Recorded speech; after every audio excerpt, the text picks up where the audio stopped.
Hello, welcome to the planet of Australia. I'm Funky Daz. Today I'm going to show you how I've been making my own, I guess the Yanks call it hard apple cider. All I'm using today is the Kirkland Brand apple juice, 100% US grown apple, so it's probably full of Monsanto or something. 3.78 litres or 1 US gallon, 100% juice. I'm also using a 5 litre demijohn, or some people call it carboy. Depending, and these are all being sterilised with hot boiling water. Also have my little airlock and the old rubber bung. Obviously I'll need a cup, I need teaspoons, and I need other bits and pieces. So today, first thing to do, I guess, let's pour in the apple juice. Now I just bought this apple juice the other day, so it's straight out of the shop. And just being careful, pour it in and try not to laugh or shake. I'm just going to pour the whole thing in. Obviously, I'm going to have enough gap at the bottom of the carboy, pressing the top of the carboy to allow for the fermentation and have enough room for everything else. So, just going to pour this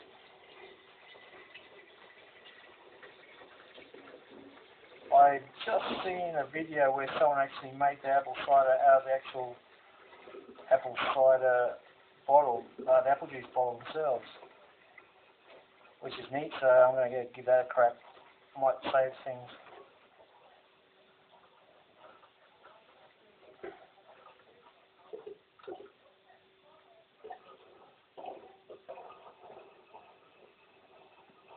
Alright, that's the apple juice, and I'll save that for Ron, because I'll use that for the next experiment.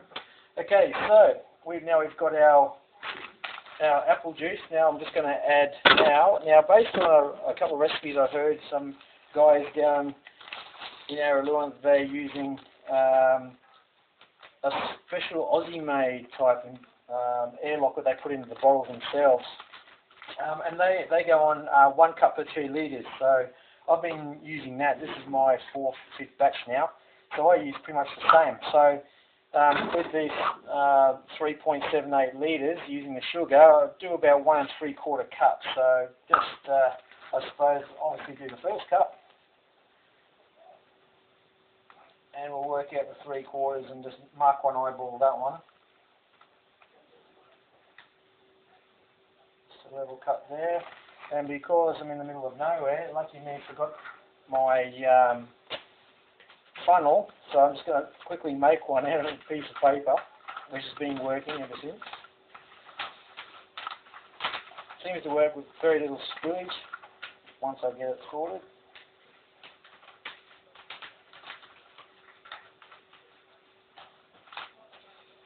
Alright, so we just chuck it on the top, open up a smidge, pour in our 1 cup, give it a pinch, pour it in. So that's 1 cup, and I'll mark one eyeball, the second one, so we're on 3/4 of a cup. I mean, can you almost look at 3.8 litres somewhere in there? That'll do. Any more sugar, what's it going to do? Just increase the alcoholic content. And I've heard this apple cider cures all ailments. Alright, so there's our sugar added. Make sure it gets in there and takes everything out. All the goodness in there, and we throw it away because we won't need that anymore. So it'll settle on the bottom, and then we'll give it a shake at the bottom. Now the next thing I'm using now, which is one of the guys in Canberra told me about, I'm using diammonium phosphate, which is a yeast nutrient, and I found out that this is also very good for plants in your gardens, but it's a little bit expensive for what you get. So the idea with this is 1 gram per litre. So that works about 1 teaspoon. So I'll just get my teaspoon. Obviously, again, it's been sterilised, so I'll just put in, this is actually half a teaspoon. So 4 grams is about a teaspoon, according to the lady from the local CWA, which is always handy. So there's my diammonium phosphate. Next I'm using Safcider, which is an apple cider and a perry yeast, which is good for around 15 to 24 degrees C. Americans, you can work it all out. So for this one, it's ideal for 2.5 grams per 5 litres. So this one will give me about 1.9 grams or half a teaspoon, somewhere around there. So we'll just do that. It doesn't matter. I can always add more at the end.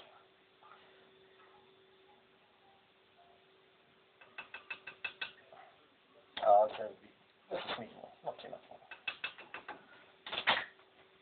Alright, and these go back into the fridge to be kept nice. Alright, there's the start of our home brew, so all I do is get the cap him on and give him actually what I'll do is my other cap, and I'll give it a good shake, good stir, to make sure that the dextrose, or the guns in the bottom, dissolves, and we get an even distribution of cider and the diammonium phosphate into it.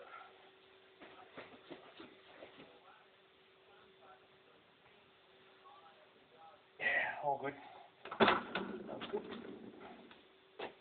Alright, then we put our bung on, and I'll just get, what I'm using for the airlock, you can probably see that the yeast and sugar and everything is just floating around there.